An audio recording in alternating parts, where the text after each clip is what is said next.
Hi guys, welcome back to my channel. ലാലിഗയിൽ നടന്ന Real Madrid vs വിയാറൽ മത്സരം 2-1 എന്ന ഗോൾ സ്കോറിനാണ് റയൽ മാഡ്രിഡ് വിജയം കരസ്ഥമാക്കിയത്. റയൽ മാഡ്രിഡിന് വേണ്ടി കിലിയൻ എംബാപ്പെ, വിയാറലിന് വേണ്ടി ജോൺ ഫോയിത്ത് എന്നിവരാണ് ഗോൾ സ്കോർ ചെയ്തിട്ടുണ്ടായിരുന്നത്. ഈ ഒരു മത്സരത്തിൽ ആദ്യ ഹാഫിലേക്ക് വരുന്ന സമയത്ത് അവരാണ് സ്കോർ ചെയ്തിട്ടുണ്ടായിരുന്നത്. ജോൺ ഫോയിത്താണ് വിയാറലിന് വേണ്ടി ആദ്യം സ്കോർ ചെയ്തിട്ടുണ്ടായിരുന്നത്. അതിനുശേഷമാണ് 2 ഗോൾ എംബാപ്പയുടെ ഭാഗത്ത് നിന്നും കാണാൻ വേണ്ടി സാധിച്ചത്. അതിനുശേഷം അഗൈൻ നല്ലൊരു അത്യാവശ്യം ഒരു സ്റ്റാൻഡേർഡ് ആയിട്ടുള്ളൊരു മത്സരം തന്നെയായിരുന്നു. വിയാറിനെ സംബന്ധിച്ചിടത്തോളം അവർക്കും ഈ ഒരു മത്സരം വളരെ ഇമ്പോർട്ടൻ്റ് ആയിട്ടുള്ളൊരു മത്സരം തന്നെയാണ്. 41 പോയിൻ്റാണ് നിലവിൽ വിയാറിനുള്ളത്. ചാമ്പ്യൻസ് ലീഗ് യോഗ്യത ലഭിക്കാനുള്ള സാധ്യത വളരെ കൂടുതലായിരുന്നു ഈ ഒരു മത്സരം വിൻ ചെയ്തിരുന്നെങ്കിൽ. പക്ഷേ റയൽ മാഡ്രിഡ് അത്ര വലിയ രീതിയിലുള്ള ഈസി വിന്നായിരുന്നില്ല. 2 ഗോൾ സ്കോർ ചെയ്തതിന് ശേഷം ഓൾറെഡി കാർലോ ആ ഒരു പ്രസ് കോൺഫറൻസിൽ പറഞ്ഞിട്ടുള്ള കാര്യമാണ്, റയൽ മാഡ്രിഡ് പ്ലേയേഴ്സ് ഓൾമോസ്റ്റ് എല്ലാവരും വളരെ വളരെ ടയേർഡാണ്. മാഡ്രിഡ് ഡെർബി ചാമ്പ്യൻസ് ലീഗിൽ ആ ഒരു മത്സരത്തിന് ശേഷം ഈ ഒരു സീസണിൽ ഇത്രയും എഫേർട്ട് ഇട്ട് കളിച്ച ഒരു മത്സരം പേഴ്സണലി എനിക്ക് പറയാനുള്ളത് ഇല്ല എന്ന് തന്നെയാണ്. അത്ര മാത്രം കഷ്ടപ്പെട്ടു അത്ലറ്റിക്കോ ആയിട്ട് ആ ഒരു പെനാൾട്ടി ഷൂട്ടൗട്ട് വരെ പിടിച്ച് നിൽക്കാൻ വേണ്ടിയിട്ട്.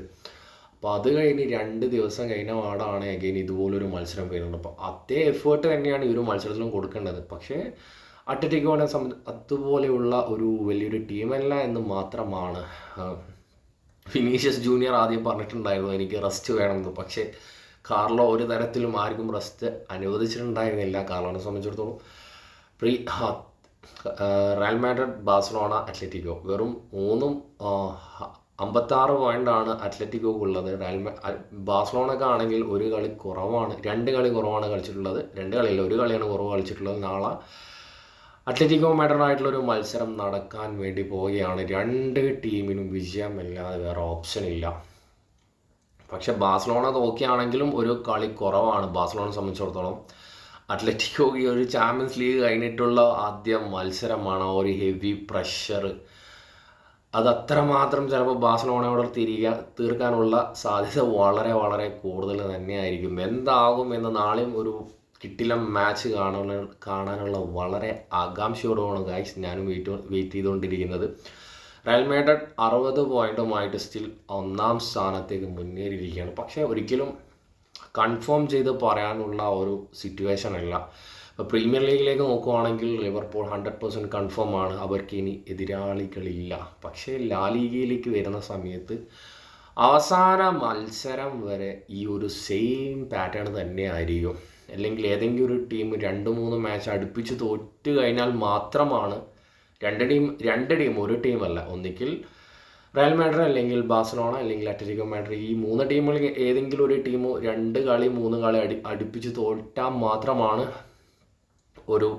നമുക്കൊന്ന് പ്രെഡിക്റ്റ് ചെയ്യാൻ പറ്റത്തുള്ളൂ. അങ്ങനെയുള്ള ഒരു സിറ്റുവേഷനിലാണ് പൊയ്ക്കൊണ്ടിരിക്കുന്നത്.